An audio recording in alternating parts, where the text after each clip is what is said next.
Allu Arjun episode సుఖాంతం అయిపోయింది. కొద్దిసేపటి క్రితమే జైలు నుంచి వాళ్ళ మామగారింటికి వెళ్ళిపోయిండు. సో అల్లు అర్జున్ అరెస్టు, అల్లు అర్జున్కు బెయిలు, అల్లు అర్జున్ జైలుకు తరలింపు, ఈ వ్యవహారం అంతా ఒక మహిళ మృతి చెందిన ఘటనలో జరిగింది. ఒక మహిళ మృతి చెంది ఆ మృతికి ప్రత్యక్షంగానో పరోక్షంగానో కారణమైనటువంటి అల్లు అర్జున్ గారి పైన కేసు పెట్టడం జరిగింది. A11గా ఆయనని ఆ ఎఫ్ఐఆర్లో చూపించడం జరిగింది. ఈ A11 అయినటువంటి అల్లు అర్జున్ గారిని నిన్న ఉదయం 11 గంటల ప్రాంతంలో పోలీసులు ఆయన ఇంటికి పోయారు.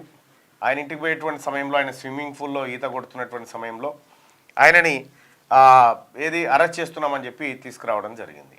అయితే ఈ అరెస్ట్ అయినటువంటి వెంటనే బీఆర్ఎస్ పార్టీ నుంచి కేటీ రామారావు గారు ఒక ట్వీటు ఆయన స్టార్ట్ చేసినట్టే కింద ఇక వాళ్ళందరూ స్టార్ట్ చేయాల్సిందిగా ఆ దుకాణం స్టార్ట్ చేసిరు.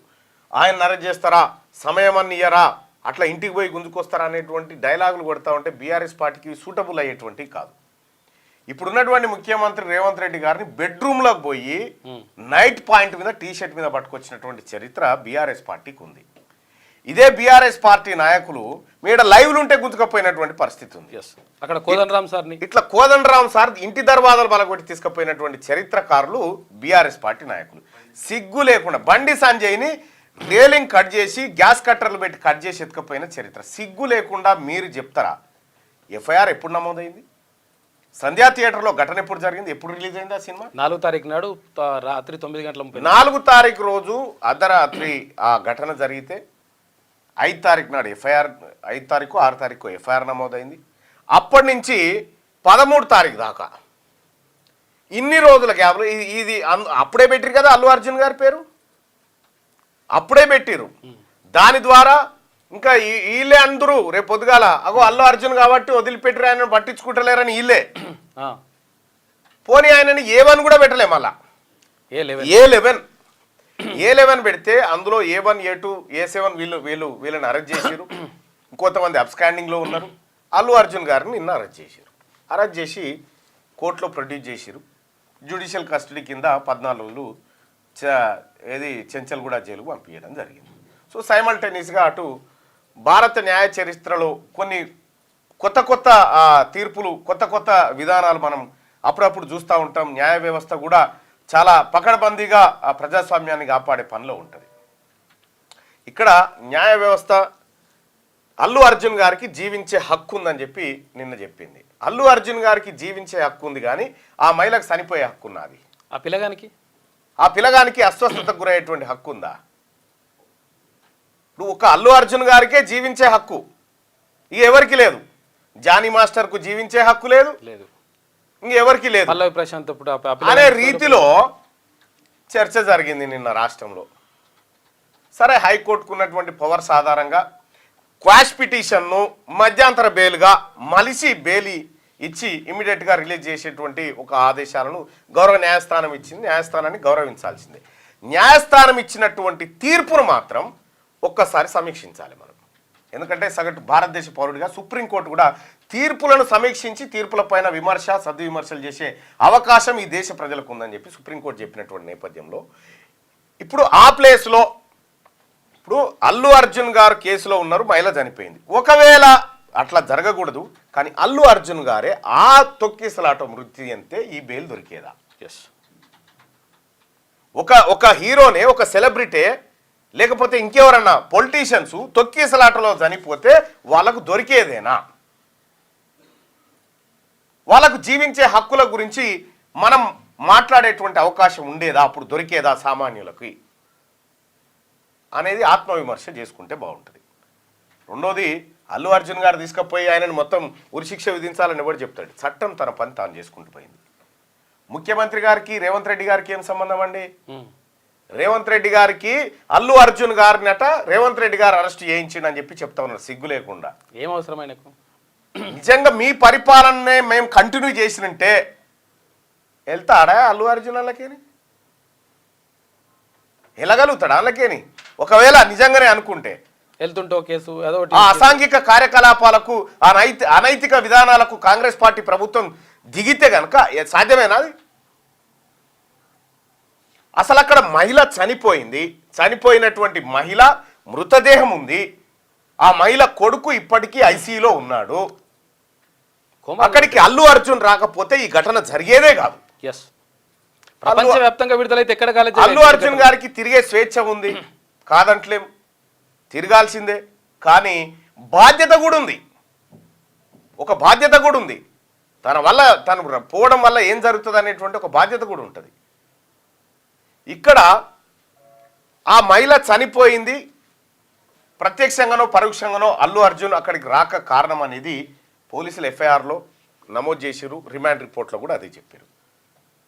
చనిపోయిన మహిళ, నేను వాని పేరు ఏదో ఉండే గిడ చిలకల కూడా కడ, వాని పేరు ఏంది, వాడు గింగరాలు మెట్టోడు చూడు, వాడు లక్ష్మీకాంత శర్మ అనేట్టు, వాన్తో నా మీద కేసు పెట్టించి నా కారణంగా ఒకరు చనిపోయారు అని చెప్పి 306 పెట్టి 74 days నన్ను జైల్లో పెట్టారు. చచ్చిపోయినోడే కూడా దొరకలే ఇప్పటిదాకా. చచ్చిపోయినోడే కూడా దొరకలే. అప్పుడు నాకు జీవించే హక్కు గురించి మాట్లాడలే చాలా మంది. అంటే బీఆర్ఎస్ పార్టీ పరిపాలనలో ఎట్లయితే చట్టాలను కోర్టులను మిస్యూజ్ చేస్తూ మిస్గైడ్ చేస్తూ వాళ్ళ పరిపాలన సాగిరో సేమ్ అది ఇక్కడ సాగాలనుకుంటారు. ఒకవేళ అదే చేస్తే ఒక్కడు కూడా బయట తిరగకపోదురు ఈ లంగా పనులు చేసిన వాళ్ళంతా, ఒక్కడు కూడా. ఇక్కడ చట్టం తన పని తాను చేసుకపోతా ఉంది. ముఖ్యమంత్రి రేవంత్ రెడ్డి గారు చేపించిండు అరెస్ట్ అంటే ముఖ్యమంత్రి రేవంత్ రెడ్డి గారికి చిల్లర పని అవసరం? ఆయన ఎవరా నిజంగా? పొలిటికల్ లీడర్ ఏమన్నా? ఆయన పొలిటికల్ లీడర్. ఆయనతో ఏమన్నా మాకేమైనా సత్సంబంధాలు ఉన్నాయా? పైపెచ్చు ముఖ్యమంత్రి గారికి దూరం నుంచి చుట్టాం ఆ పిల్లాడు. అవును, కంచాల చంద్రశేఖర్ రెడ్డి గారు తరఫున ఆ పిల్లగాడు ముఖ్యమంత్రికి దూరం నుంచి చుట్టాం. ఇంకా విషయం ఏంటంటే కంచాల చంద్రశేఖర్ రెడ్డి కాంగ్రెస్ పార్టీ నాయకుడు, వాళ్ళ మామ, పిల్లనిచ్చిన మామ. సిగ్గు లేకుండా ఆరోపణలు చేసి రేపు పొద్దుగాల కేటీ రామారావు గారికి ఇటువంటి పరిస్థితి ఏర్పడితే వీళ్ళందరూ కూడా మళ్ళీ మాకు మద్దతుగా రావాలని ఓ వాతావరణాన్ని క్రియేట్ చేశారు బీఆర్ఎస్ పార్టీ నాయకులు. కేంద్ర మంత్రి కిషన్ రెడ్డి గారు ట్వీట్ చేస్తాడు అక్రమ అరెస్ట్ అని చెప్పి. ఒక కేంద్ర మంత్రి ఈ భారతదేశాన్ని పరిపాలిస్తున్నటువంటి కేంద్ర ప్రభుత్వంలోని క్యాబినెట్ మంత్రి ఓ ట్వీట్ చేసిన తర్వాత వ్యవస్థలు ఇన్ఫ్లుయెన్స్ కావా? సామాన్యులకు ఏం మెసేజ్ పోతుంది అన్నట్టు దీని ద్వారా? అంటే ఇక్కడ సామాన్యునికి ఒక న్యాయము, లేకపోతే ఉన్నత వర్గాలకి ఇంకో న్యాయం ఉంటుందా? మీ బీఆర్ఎస్ పార్టీ పాలనలో బీజేపీ పార్టీలో సాధ్యమేమో ఇవన్నీ. ఆ పాలనలో కాంగ్రెస్ పార్టీలో ఈ ప్రజాప్రభుత్వంలో అందరూ సమానమే. మాకు ఎవడు పెద్ద కాదు, ఎవడు చిన్న కాదు. కోర్టు ముంగట హీరో ఉంటాడా? కోర్టు ముంగట నిలబడ్డాడు అంతా బాధితుడే అంతే. అల్లు అర్జున్ గారు హీరో అండి, పెద్ద హీరో అండి. ఎవరికి పెద్ద హీరో? నిందితుడు. అక్కడ ఆయన నిందితుడు, అక్కడ ఆ ఘటనలో నిందితుడు. That's all. సంజయ్ దత్తును ఆ తర్వాత సల్మాన్ ఖాన్ను ఇటువంటి వాళ్ళే తీసుకుపోయి లోపటేసారు. ఒక మహిళ చనిపోతే మహిళ పట్ల చనిపోయిన రోజు ఒక్కరన్నా నిన్న ట్వీట్ చేసినటువంటి కిషన్ రెడ్డి గారు కానీ, కేటీఆర్ కానీ, లేకపోతే ఇంకెవరన్నా కానీ ఒక్క మహిళ చనిపోవడం బాధాకరం అని ఒక ట్వీట్ చేసినారా మీరు? నిన్న చెప్తా ఉన్నారు ఎట్లా మహిళ చనిపోవడం బాధాకరమే కానీ అయినప్పటికీ ఆయన అరెస్ట్ చేస్తారా? ఎక్కడి కథ?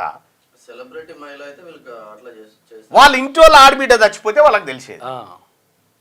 భారత రాజ్యాంగం ప్రతి మనిషికి జీవించే హక్కు ఇచ్చింది. ఇక్కడ all are equal before law అని చెప్తా ఉంది. చట్టం ముందు అందరు సమానమని చెప్తా ఉంది. చట్టం ముందు సమానమే కానీ గత పెద్ద మనిషి సమానం అవుతాడా అన్నట్టు వీళ్ళ వాదన. సరే, ఏదేమైనా ఇదే సినిమా సెలబ్రిటీలు చాలా మంది కూడా మాట్లాడుతూ ఉన్నారు. పవన్ కళ్యాణ్ గారు ట్వీట్ చూసిర్రా? చాలా సందర్భోచితమైన ట్వీట్ అది. కలిసి ఉంటే బలం ఉంటాం, విడిపోతే పలసన పడతాం అని పెట్టిండు ఆయన. దాన్ని చూసైనా అల్లు అర్జున్ గారు మేల్కోవాలి ఎందుకు పెట్టిండు అనేది. ఇక్కడ అల్లు అర్జున్ అయినా, అల్లు అర్జున్ మామ అయినా, అల్లు అర్జున్ నాయన అయినా, లేకపోతే ఒక రిక్షావాడైనా, రిక్షావాడి కొడుకైనా, వాళ్ళ మామ అయినా, ఎవరైనా అందరూ సమానమే. క్యూ న్యూస్ లో పనిచేయటకు అనుభవం గల కెమెరామెన్లు కావాలను. సంప్రదించవలసిన నెంబర్లు 8688926084, qnewsads@gmail.com ను సంప్రదించండి. లైక్ చేయండి.